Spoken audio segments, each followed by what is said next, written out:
Okay, so here's the problem. In free space, a rifle of mass m shoots a bullet of mass small m at a stationary block of mass capital M at a distance capital D away from it.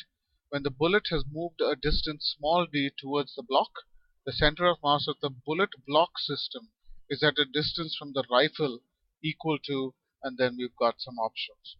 So let's solve this problem. Let's say the bullet moved forward with a speed v, uh, and then the rifle recoils with a speed capital V.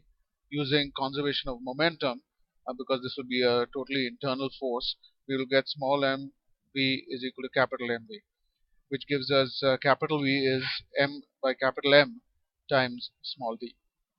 Now, when the bullet has moved through a distance d, the time elapsed would be t equals to small d by small d.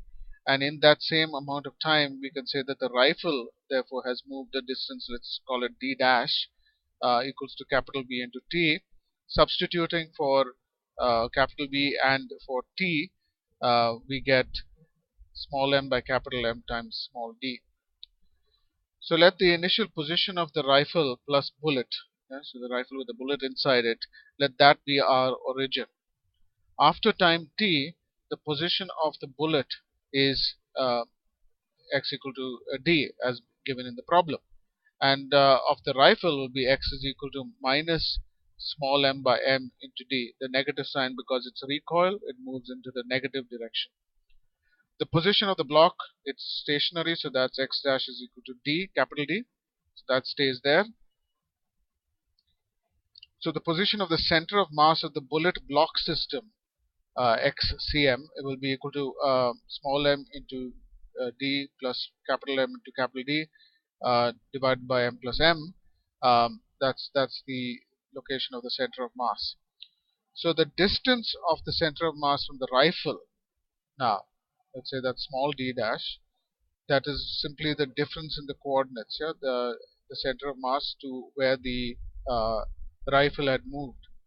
So from above here we get md plus capital MD divided by m plus capital M, and x was minus m by capital M times d, so we get it with a plus sign here.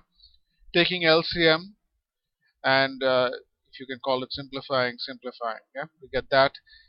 You can see that this matches none of the options A, B, and C, so D should be the answer.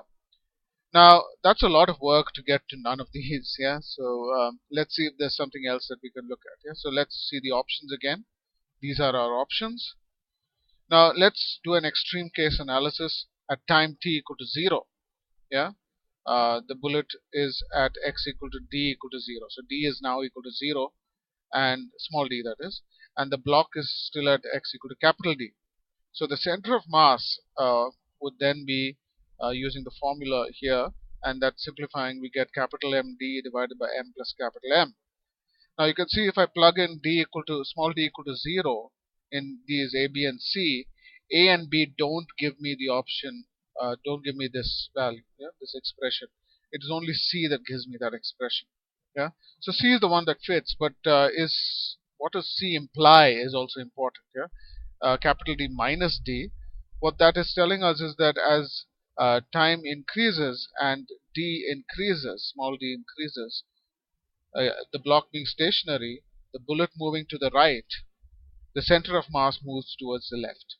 Yeah, you can see that that is a ridiculous option. Therefore, that should have been eliminated even before we did our extreme case analysis. Yeah, so C would have been eliminated before itself, because it's going the wrong direction. Yeah, the distance should be increasing as time increases, but here it says it's decreasing, so that's not okay.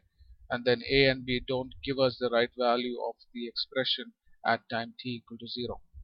So none of these given there. Yeah?